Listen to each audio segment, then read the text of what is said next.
إنما يعمر مساجد الله من آمن بالله واليوم الآخر وأقام الصلاة. Mahallemizin kalbinin atacağı, İnşallah ibadet merkezi, eğitim merkezi ve insanlarımızın buluşacağı bu güzel mekanın hayırla başlaması için inşallah bir aradayız.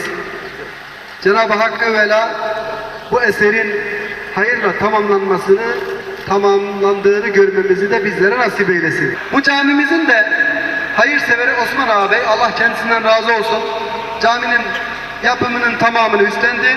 Elbette ki belediyemizin tahsis ettiği semt konağımızda Kur'an kursumuz ve 4-6 yaş grubu Kur'an kursumuz gayretli ve verimli bir şekilde eğitimlerine devam ediyor. Burası da ibadet merkezi olacak. Toplumumuzun, mahallelerin buluştuğu bir merkez olacak inşallah.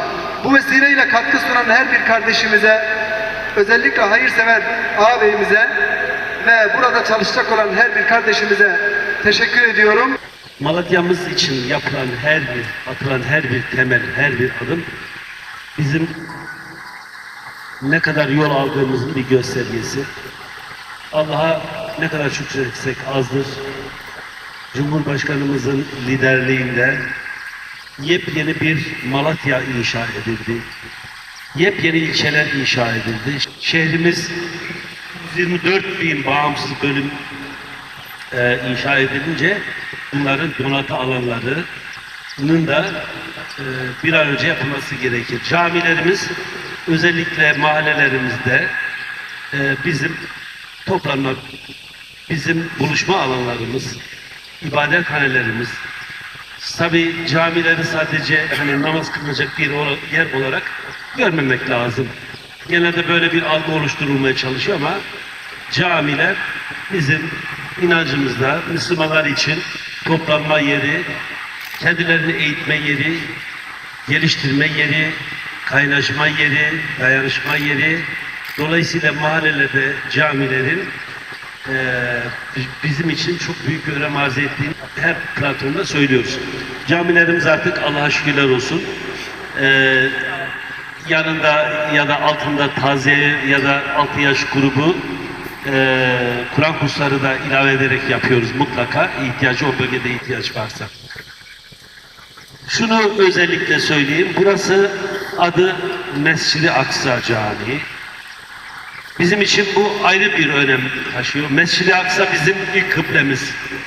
Maalesef üzülerek söylüyoruz ki işgal altında ve oradaki Filistinli kardeşlerimiz o güçleriyle, o bir avuç Müslüman canhıraş bir şekilde oraya sahip çıkıyor.